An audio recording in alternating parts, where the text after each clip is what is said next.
I am a real hardcore Sylvia Plath fan. I believe that she was genuinely gifted. I mean, really, I consider her to have been a genius. The Bell Jar, I believe Joyce Carol Oates called it an almost perfect work of art. And some of her poetry is the most powerful poetry that I think has ever been written. Now, at the same time, Sylvia Plath was a human being who was very flawed. And she was a product of her time period. Okay? There is a lot of racism in her poetry and in the Bell Jar. There's other types of prejudices. She describes the Pope at the time as monkey-faced. I don't think many people would describe a Pope as monkey-faced in today's world. She uses the term P-O-L-A-C-K for somebody of Polish ancestry in one of her poems. She shows different types of prejudices. She also demonizes lesbianism.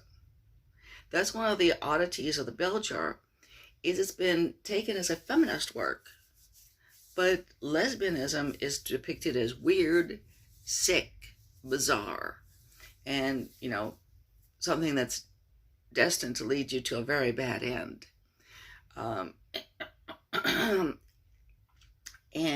That may show that Sylvia Plath had some struggles in that area.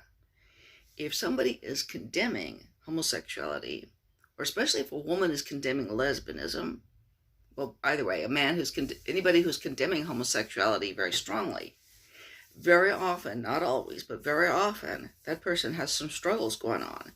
And I think Sylvia Plath probably did. Okay.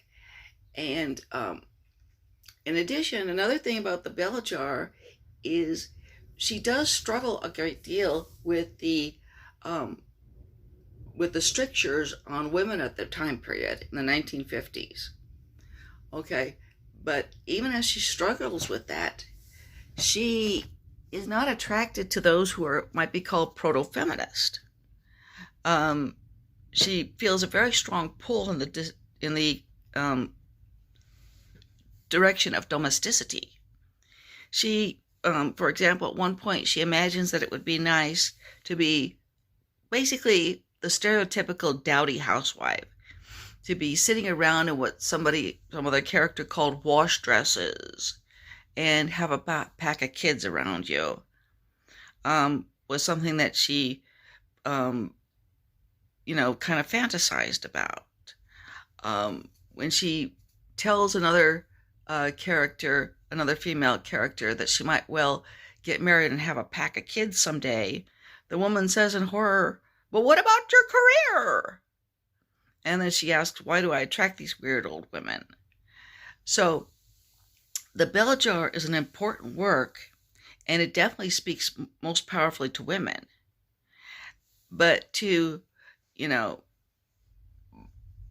shove it into the, quote, feminist, unquote, category is misguided. And, and I also believe that we should not throw a book in the trash because it's got prejudices in it. We've got to read a work intelligently, understanding its weaknesses as well as its strengths.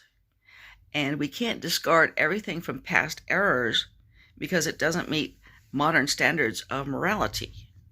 In fact, it can be a good reminder of how far we've come to read something from past errors and realize how common certain types of prejudices were. And I hope you enjoyed hearing that and will subscribe to my channel.